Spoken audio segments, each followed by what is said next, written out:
Yo, today we got how Garbage Man became an NBA legend. Go and like, comment, subscribe, got your journey to 1 mil. He was inches away from never achieving anything in basketball because back in the 70s, Bird was working as a garbage man in Really? No way he was a garbage man. What the fuck? French Lick, Indiana. That's what? Never wanted to become an NBA player. I thought I'd wind up being a construction worker, pouring Bro was a garbage man. concrete. As far as basketball goes, I just wanted to be the Now best he's an player NBA on my high school legend.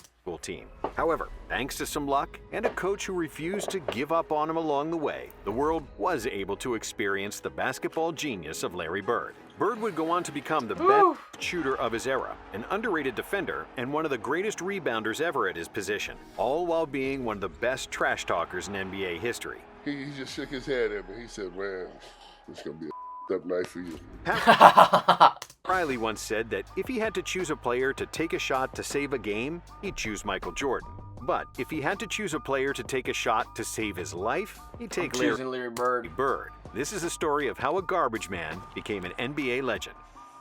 Our Larry garbage Bird was man born in became an NBA legend. 1956 in West Baden, Indiana, a small town next to French Lick. That was a farming town of about 2,000 people. Larry was the fourth of 6 children, born into a poor family where his father Joe was a construction worker and his mother Georgia worked in a diner. Because his father's construction job wasn't stable, and because Joe was also an alcoholic, the Birds struggled to make ends meet. They lived in a small house, and during cold winters, their old furnace would often break down, leaving the family freezing.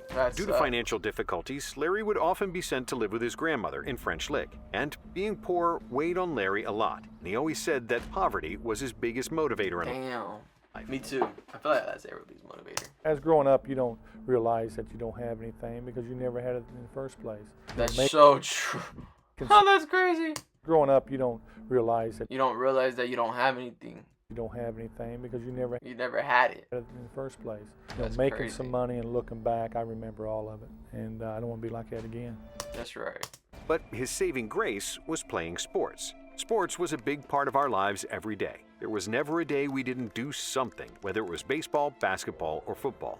His older brothers were pretty good basketball players, and they were the reason that Larry picked up the sport, and for his competitiveness on the court.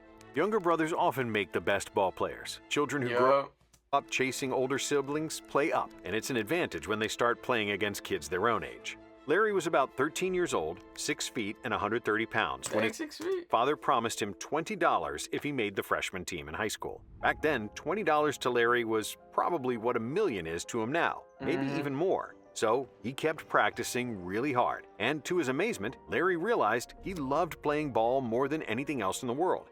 I played when I was cold and my body was aching and I was so tired. I don't know why, I just kept playing and playing. I guess I always wanted to make the most out of it. That's right. And Larry did make the freshman team, albeit only as a bench warmer, since he only played in garbage time minutes. As a sophomore, he missed most of the year with an ankle injury, but that's when he got maybe the biggest life lesson from his father. I was 13 or 14 maybe, and my father came home with an ankle all black and blue and red. He needed me and my brother just to get his boot off, and he was in awful pain.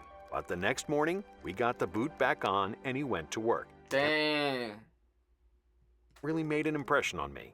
We don't know if he broke it or he just hurt it, but couldn't get his boot on. We had to help him get his boot on and go to work. So to me, it would have been very easy to just say heck with it, but he knew he had to go. Some 20 years later, many fans marveled at Larry's ability to play through toughness, types of injuries, and it all stemmed from seeing his father going to work, despite being barely able to walk. And Damn.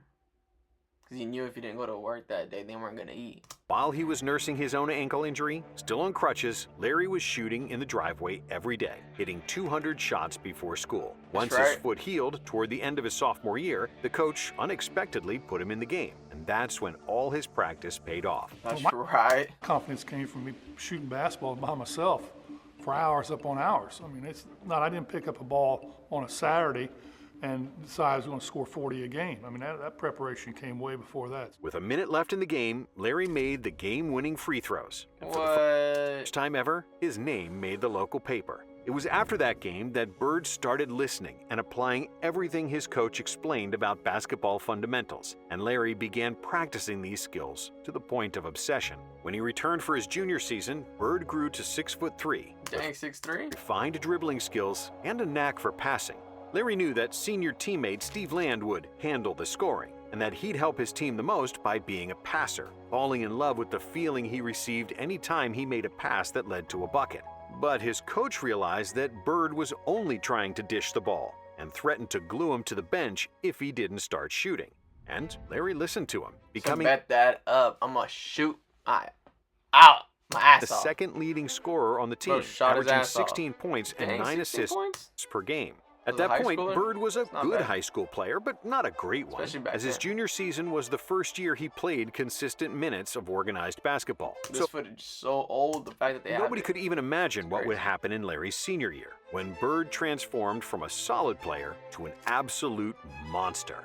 A big Bro part of became so dominant. that it was his physical growth, because over the summer, Larry sprouted 4 inches, and at 6'7", Damn, 6'7"? was now the tallest guy on the team, but also the Damn. best shooter, passer, and ball handler. Bird had also started weightlifting, and he came into his senior season That's at right. 185 pounds, 40 pounds up from his junior season. And in 85, his that's first not game of the bad. season, Larry dominated with 27 points, 21 rebounds, and 7 assists. Damn. In the third game of the season, he broke the school's single-game scoring record, knocking down 43 points in a loss. But after the game, Larry had an epiphany, realizing he could score anytime he wanted to. Later that year, Larry dropped 55 points with 55? 24 rebounds Woo! and 5 assists against Corydon. And in his last 24 home game of the rebounds? regular season, Bird collected 54 points, 38 As a high rebounds, and 8 schooler? assists. Damn. And this was damn, all without a damn. three-point shot. For the season, Larry averaged 31 points, 21 rebounds, and 4 assists per game. After Respect. which he accepted a scholarship to play for the famous Indiana Hoosiers and the great Hoosiers? Bobby Knight. However, There we go. after just 4 weeks at Indiana University, Bird was miserable. He didn't have What? any money. He missed his family and Damn. felt alienated and overwhelmed by big crowds. Financially, I couldn't stay. Okay. Reg, I just couldn't do it. So, Larry returned home to French Lick, where he enrolled Damn. at a local community college. But he That's soon tough. That sucks. gave up on that too. And then What? he became a garbage man in French He Lick became a garbage and man? was happier than ever.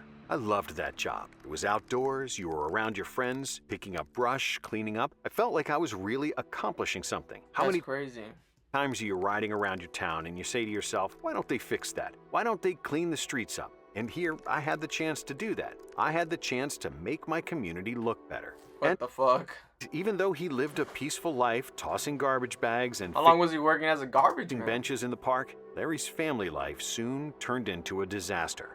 In 1975, when Bird was only 18 years old, his father committed suicide. Oh. Damn. Larry was devastated. He chose the way he wanted to die, and he did it. And it's just unfortunately that some people have problems like that. But you know, I wish he was here, but he's not. So I had to go on with my life and try to make the most of my life, just like the rest Damn, bro. That sucks. of my family has. And that's the way we dealt with it. Joe Bird was divorced from Larry's mother at that point, with his PTSD and alcoholism as the main reason for their Yup. separation. Alimony payments and debts to creditors were mounting, and it was getting harder for Joe to find work. So, That sucks. he came to the conclusion that his family would be better served through life insurance money. Joe then called his ex-wife and told her she didn't need to worry about the debts anymore, and then he hung up and took Wow. Damn. Imagine that. his life. Growing up, Larry was best friends with his father. The two spent a lot of time together, and his death affected Larry deeply. Although he felt betrayed by his father's act, Larry once again respected his father's sacrifice for his loved ones, and that's the same attitude he always brought to the basketball court. During that period when he worked as a garbage man, Larry got married to a girl he'd known for years. Also, while he was working as a garbage man, he got married? But that marriage turned out to be a catastrophe. Oh. And just when they got divorced, Oh, he found out that shit. his now ex-wife was pregnant, and Oh, she no. prohibited Larry from having anything to do with the baby. So What? between 1975 That's crazy. and 1976, a still teenage Larry Bird quit 2 colleges, lost his dad, and suffered through a messy divorce. Who knows Damn. how his life would have turned out if he hadn't been recruited by Bill Hodges, then the assistant coach at Indiana State University. The young coach knew how good Bird was, and the two of them formed a relationship through Hodges' attempt to get Larry to play ball again. However, really? Larry was reluctant. That should be a movie. What the fuck? He was a garbage man, then a coach came up to him asking him, keep playing ball, bro. Can you join our team? He said no. Failure at Indiana University, his job as a garbage man, and his complicated family situation. But Hodges was relentless, and one day he went to see Bird at his mother's house.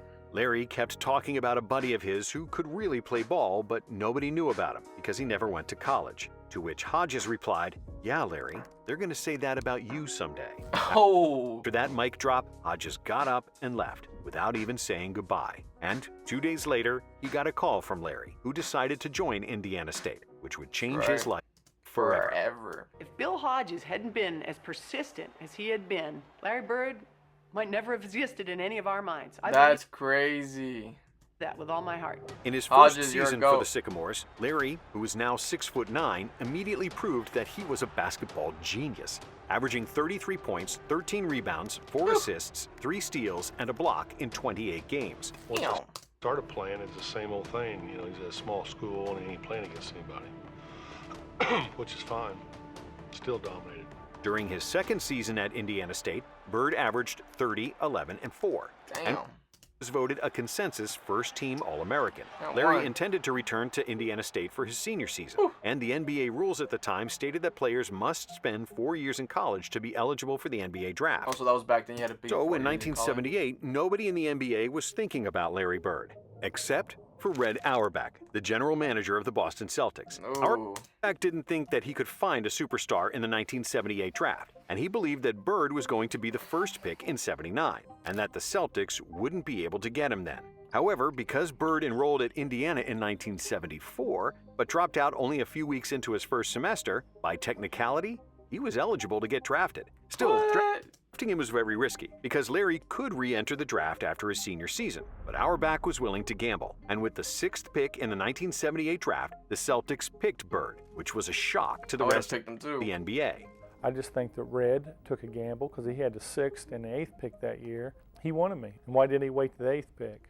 You know, why did he take me the 6th pick? But what happened in the 1979 NCAA season was maybe even more shocking. Bird led the Sycamores to an undefeated season and made it all the way to the national championship against Michigan State and their star point guard, Magic Johnson. Magic Johnson was a star point guard. Indiana State won 33 games in a row, leading to the finals, and Bird was especially inspired in the Final Four against the second-seeded DePaul, finishing the game with 35 points, 16 rebounds, and 9 assists, shooting 16 for 19 from the field. However, in the national championship game, he ran into a better team. Michigan State was much more athletic, and they kept trapping Bird, forcing him to take tough shots. Magic and Michigan State won the title, beating Indiana State 75-64, with Larry hitting just 7 of 21 shots, 19 points. Due to the hype created by Bird and Magic, the 1979 NCAA Finals game achieved the highest ever television rating for a college basketball game, and with 35 million viewers,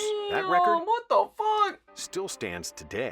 However, after the college season ended, Bird still had a big decision to make, whether to stay with the Celtics or re-enter the draft. He first visited Boston on April 6, 1979, where he, Red Auerbach, and Larry's agent discussed Bird's contract. They finally settled on a $650,000 a year deal, which made Bird the highest paid That's not bad because he's going to be rich. Ever. But Bird, that money, that's like $1 million a year. If I fail, I fail. I failed classes before. I know the feeling. And so this guy could have 20 points, but that's only if they're big man. Why does every retired player has a freaking podcast now? And when the season started, Larry did the furthest thing from failing. The Celtics went from a 29-53 record in 1979 to 61-21.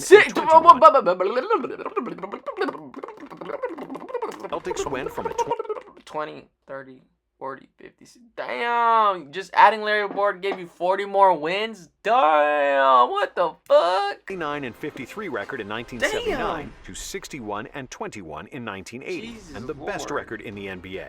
And I think it took me probably 3 days after a rookie camp I found out that, hey, this league is nothing. I can play in this league, and I will dominate in this league. With averages of 21.3 points, 10.4 rebounds, 4.5 assists, and 1.7 steals per Until game for Michael the Jordan came.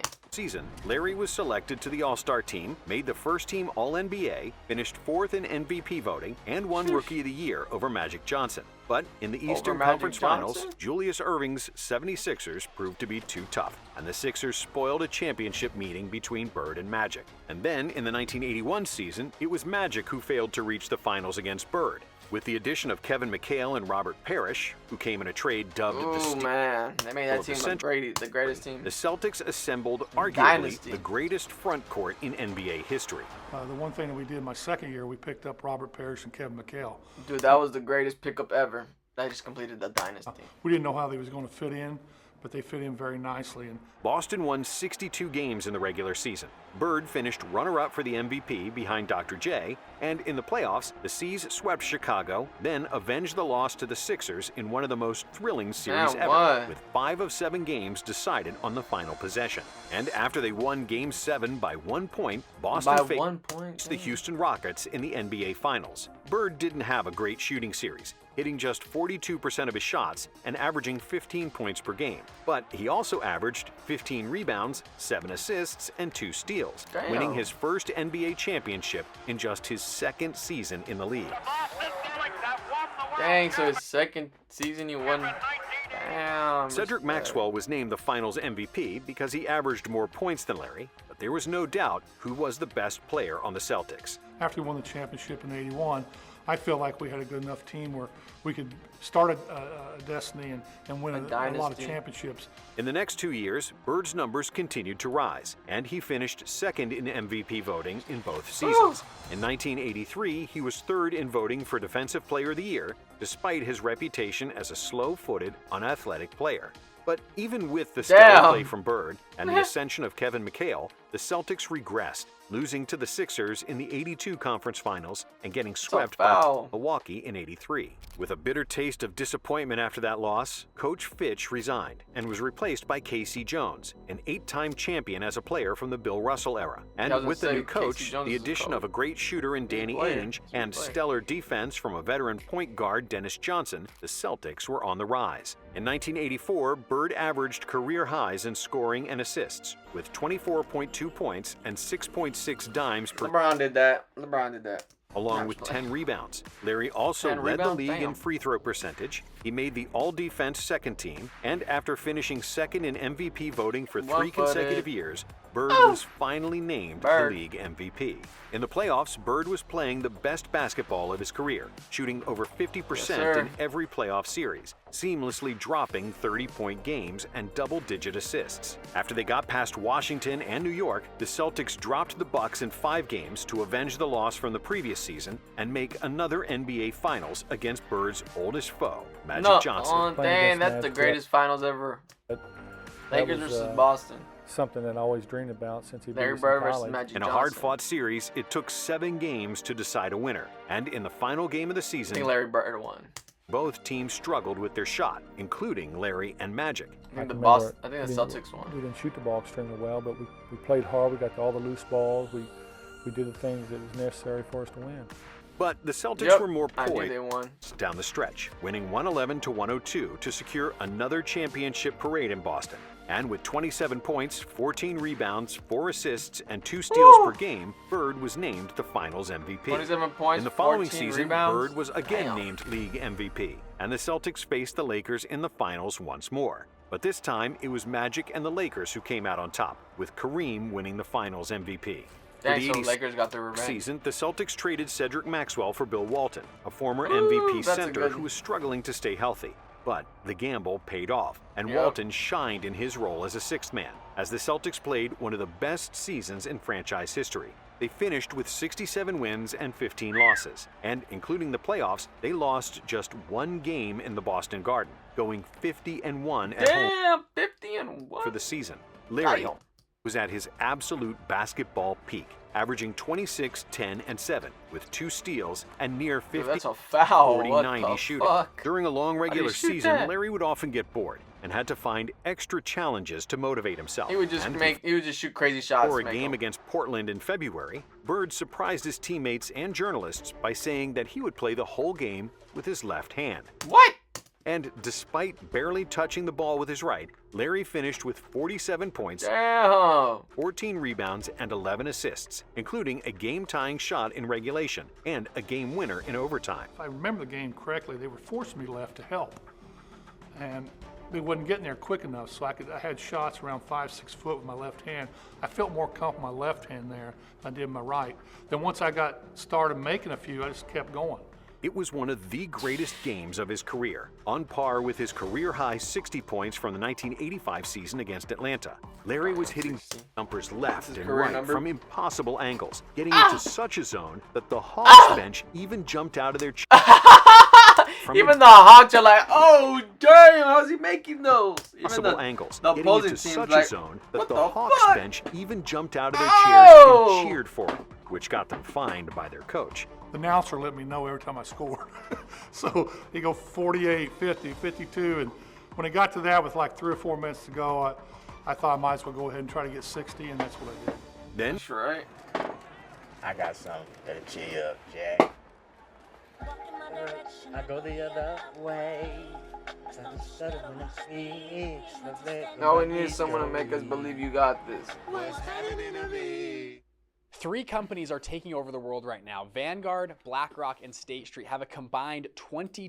Then, in 1986, Bird received 73 out of 78 first-place Damn, votes for the 73 MVP award, becoming just the 3rd player to win MVP 3 years in a row. 3 Only years 2 in a other row. players won the regular season MVP award 3 consecutive times, as Bird did, Bill Russell and Wilt Chamberlain. Damn. And in the 1986 It's a good company. playoffs, the Celtics steamrolled through the East, sweeping Jordan and the Bulls, defeating Dominique and the Hawks in 5, and Dominique then swept Wilkins, the Bucks to reach their 3rd straight NBA Finals, this time against the Houston Rockets. Again. And while the Houston's twin towers of Ralph Sampson and Hakeem Olajuwon provided Ralph a big Sampson and challenge for the Kareem Celtics, Kareem there was and nobody who could stop Olajuwon. Larry. With 24 points, 9.7 rebounds, and 9.5 assists, Ooh. Larry was 2 rebounds and 3 assists shy from averaging a triple-double in the in the finals, finals. Mind winning you. another Finals MVP That's as the ridiculous. Celtics won the title in 6 games. Again. In 1987, Bird became the first player to shoot 50, 40, 90 for the season, 50, averaging 40, 28 90? points, 9 rebounds, and 8 assists per game. But while What? Larry was still on top, the Celtics regressed. Before the season, their number 2 overall pick, Len Bias, tragically passed away after the Oh, draft. no way. And they suffered many. Number 2 R.I.P. overall pick, Len Bias, tragically passed away after the draft, and they suffered many injuries during the season and the playoffs. I was the healthiest one on the roster. That's not saying much. I felt pretty good. I know Robert had ankle injuries, and Kevin broke his foot. Danny had a hip problem. Dang. And just to get to the finals, it made us feel good. Still, they had Larry, who People are pushed getting old, that's why. C's to their 4th consecutive finals after one of the most legendary moments of his career. When Ooh. he stole the ball from Isaiah Thomas in Game played the 5 of the Pistons? Eastern Finals. Damn. And it was like in slow motion. It was like the ball like goes up in the air. I didn't even see him. Now there's a steal by Bird. Underneath the DJ. That's a steal by Bird. Oh my God, it's a DJ. Oh my God. In the finals, once again, it was Boston versus LA for the 3rd time in 4 years. Again. But this time, the Lakers were healthier and better rested, and the Celtics didn't have enough gas in the tank to stop the fast-paced showtime. Bird delivered another 24, 10, and 5 for the series, but it wasn't good enough, Wasn't as Magic enough. got the best of him once again. The next year, Bird had the best statistical season of his career. He averaged 30 points, 9 rebounds, and 6 assists, Damn. again shooting 50, 30 40, points, 9 assists, 90 for the 9 season, rebounds, 6 and assists. proving that he was Damn. the best shooter who ever played at the time. Unfortunately for Larry and the Celtics, they lost in the conference finals against Detroit. And The bad boys. 1988 season proved to be the last hurrah for the Celtics' big 3 of Bird, McHale, and Parrish in terms of contending for a title. Bird missed almost the entire 1989 season due to a Dang. persisting back injury and multiple surgeries to remove bone spurs from his ankles. That sucks. He originally injured his back in the 85 Oh! offseason after deciding to build the driveway of his mother's home himself. Larry decides to do Why it would himself. he? Why would he do that? Why would you do that? you got back problems and you want to freaking build a driveway, bro. Hire somebody to do that, bro. You're getting paid way too much to do that. This is Larry Bird, the superstar out there. You see what I'm saying? A superstar. Breaking his back, literally shoveling gravel. Why, bro? Why wouldn't you pay somebody to do that? You got way too much money. All day shoveling gravel and ended up hurting his back and causing his spine He's gonna hurt his back to get misaligned. He had lost the structural stability in his spine, so it would slip into abnormal positions to try and lock itself to get an artificial stability. That sucks. It's like getting your finger stuck in a door and somebody's still pushing on the door. Bird was a millionaire, and he could have easily paid someone else. That's what I just said. Why just pay somebody to do it? But Larry enjoyed manual labor, and he wanted to help his mother with his own hands. No. And paying people for something he could do himself simply wasn't Larry's style. Why? I really don't need anyone to build my ego. When I'm home in Boston, I want to go out and eat, pay my bill, and get the hell out. Back in French Lick, I don't have those problems, and that's why I go back there. It's the same with nice cars, Mercedes and all that. I can't see putting $50,000 or $60,000 into a car when our house growing up was worth $10,000. I respect that. I respect that. I respect that. This is why I respect. I respect Larry Bird for this. I just can't buy that. And clothes never did catch my eye. I never really enjoyed them. I always wore what I felt comfortable in. I'll wear pretty much anything if I get it for free. Respect, bro. That's humble millionaire. Because of his back injury, Larry probably should have retired in '88. We're never gonna get these type of NBA legends. Never. But that memory of when he was 14 years old and his father went to work with a foot that was 50 shades of purple stuck with him, and Larry kept playing through the pain. But to me, I'm just so glad I got the NBA and made it. I didn't want some little injury messing up my whole season, so I tried to play through a lot of them. From 1988 onward, Bird had to have his spine realigned before games just to be able to participate. The injury was so severe that he often had to lie down for hours at a time, either between games or sometimes Damn, bro. even during games, spending up to 4 hours a day stretching. And even though he could barely walk, Larry still averaged 21, 9, and 7 in the last 3 seasons of his career. They called him Larry the Legend because of his dominance on the court, the extreme confidence he exuded, and the trash talking he served on a daily basis. Going into the locker room during the three-point shooting contest and asking other participants which one of you is going to come in second. Everybody's looking at me. Who's coming in second? And nobody said a word. I thought maybe they thought I was joking, but maybe they thought I was serious. But, well, then I had to go out and win it. But I meant it. I mean, I knew I was probably going to win the contest. And then defeated without ever taking off his jacket, legendary. Bro didn't even take off his jacket. He just kept it on. Just this is a warm-up. Made every single shot. Telling players that he was going to get the ball, how many dribbles he was going to take, and then doing exactly that, sinking a jumper in their face, legendary. That is legendary. Every time he was about to make a move, he told him what he was going to do. One dribble, pull up, going left, off glass. You're like, all right, all right, okay. And did you know Bird played the entirety of his career with a dislocated finger? His right index finger got badly hurt during his last season at Indiana. So he had a dislocated finger and he played with it the whole time. State. But like always, Larry just pulled the finger, put it back in place, and kept playing through the pain. Bird had to slightly change his shooting stroke because of that finger, and he swears he was a better shooter in college than in the NBA. And the numbers support this theory, as he shot 53% in college compared to 49.6% in the pros. And despite his reputation of being a trash-talking jerk, as well as getting into a few fights on and off the court, people who know Larry will tell you that he was an even better person than he was a player. Seems like a great person. Celtics won the title in 1984, Bird approached Red Auerbach and said, cheapskate vibes, though. I'd like to buy a championship ring for Walter, an old equipment manager and sometime trainer who died in 1985. No other player ever thought of that, Auerbach said. And in a 1985 game against the Utah Jazz, when he was just one steal away from recording a quadruple-double, something that only Nate Thurmond had achieved up to that point, Larry instead chose to stay on the bench, saying that he already did enough damage. That's right. That's right. He's like, man, I don't even need that record. I got enough records. Quadruple-double meant nothing to me. I mean, really, you go into a game and when you're up by 25, 30 points, just for a steal, makes no sense to me. Respect. Enough damage already.